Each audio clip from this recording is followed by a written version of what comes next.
But in the bullshit department, a businessman can't hold a candle to a clergyman. Because I got to tell you the truth, folks. I got to tell you the truth. When it comes to bullshit, big time, major league bullshit, you have to stand in awe. In awe of the all-time champion of false promises and exaggerated claims, religion. No contest. No contest. Religion easily has the greatest bullshit story ever told.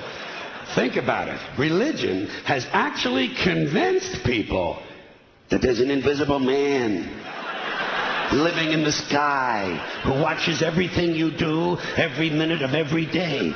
And the invisible man has a special list of 10 things he does not want you to do. And if you do any of these 10 things, he has a special place full of fire and smoke and burning and torture and anguish where he will send you to live and suffer and burn and choke and scream and cry forever and ever till the end of time. But he loves you.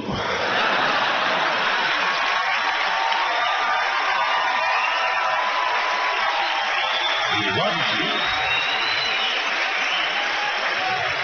He loves you and he needs money. He always needs money. He's all powerful, all perfect, all knowing, and all wise. Somehow, just can't handle money. Religion takes in billions of dollars. They pay no taxes, and they always need a little more. Now, you talk about a good bullshit story.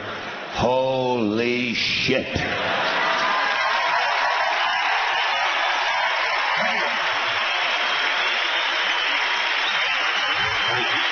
But, thank you very much. But I want you to know something. This is sincere. I want you to know, when it comes to believing in God, I really tried. I really tried. I tried to believe that there is a God who created each of us in his own image and likeness, loves us very much, and keeps a close eye on things. I really tried to believe that, but I got to tell you, the longer you live, the more you look around, the more you realize something is fucked up. Something is wrong here. War, disease, death, destruction, hunger, filth, poverty, torture, crime, corruption, and the ice-capades.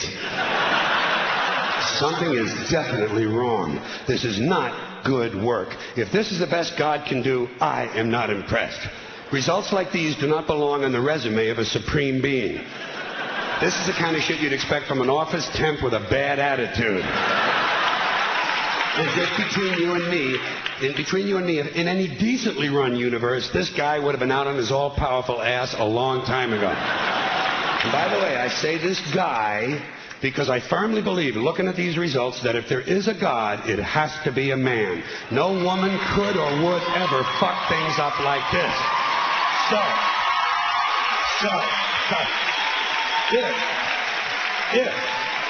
If there is a God, if there is, I think most reasonable people might agree that he's at least incompetent and maybe, just maybe, doesn't give a shit.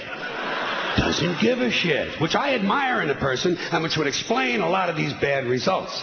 So rather than be just another mindless religious robot, mindlessly and aimlessly and blindly believing that all of this is in the hands of some spooky, incompetent father figure who doesn't give a shit, I decided to look around for something else to worship, something I could really count on. And immediately, I thought of the sun. Happened like that.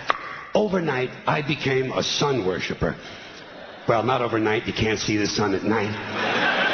But first thing the next morning, I became a sun worshiper. Several reasons. First of all, I can see the sun. Okay? Yes. Unlike some other gods I could mention, I can actually see the sun. I'm big on that. If I can see something, I don't know, kind of helps the credibility along, you know?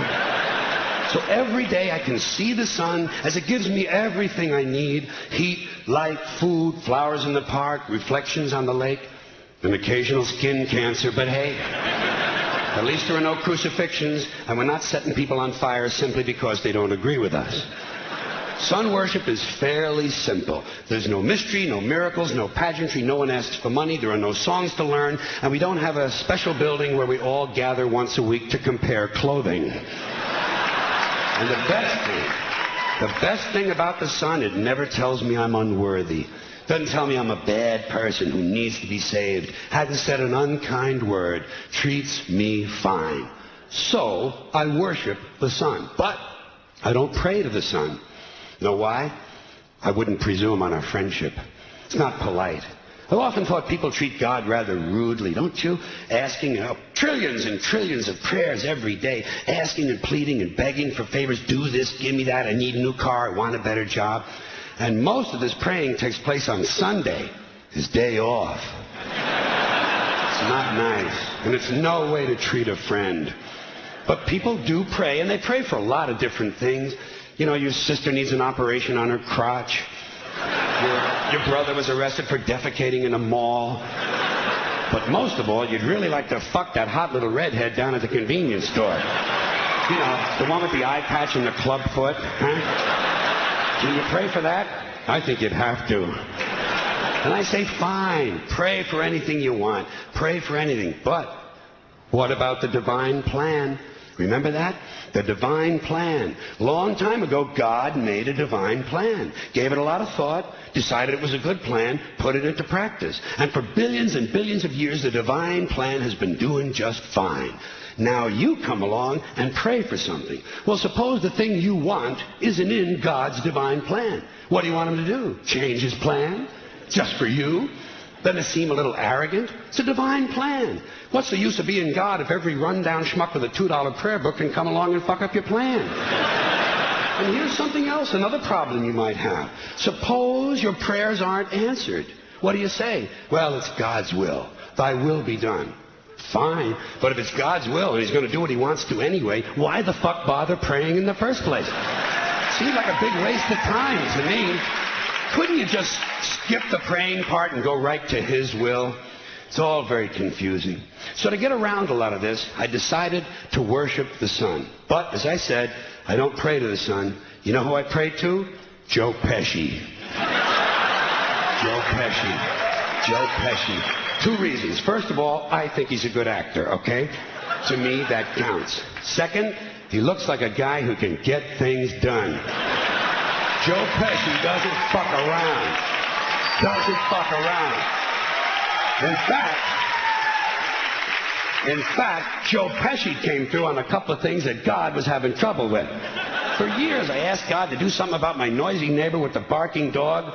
Joe Pesci straightened that cocksucker out with 1 visit. It's amazing what you can accomplish with a simple baseball bat. So I've been praying to Joe for about a year now. And I noticed something.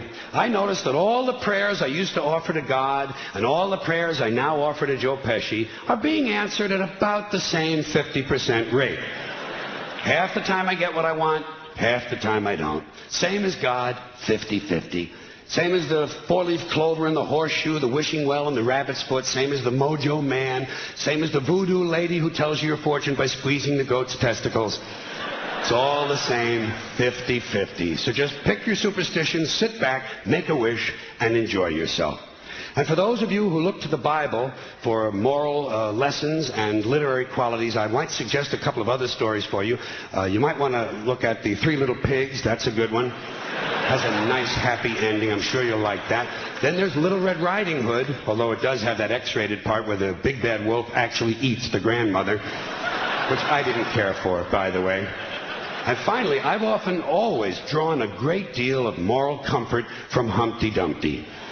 The part I like the best, all the king's horses and all the king's men couldn't put Humpty Dumpty back together again. That's because there is no Humpty Dumpty and there is no God.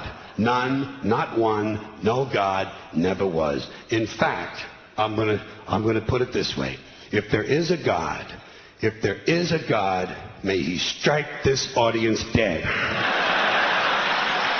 See, nothing happened. Nothing happened. Everybody's okay. All right? Tell you what. I'll raise the stakes. I'll raise the stakes a little bit. If there is a God, may he strike me dead. See? Nothing happened. Oh, wait. Got a little cramp in my leg. And my balls hurt. Plus, I'm blind. I'm blind. Oh, now I'm okay again. Must have been Joe Pesci, huh?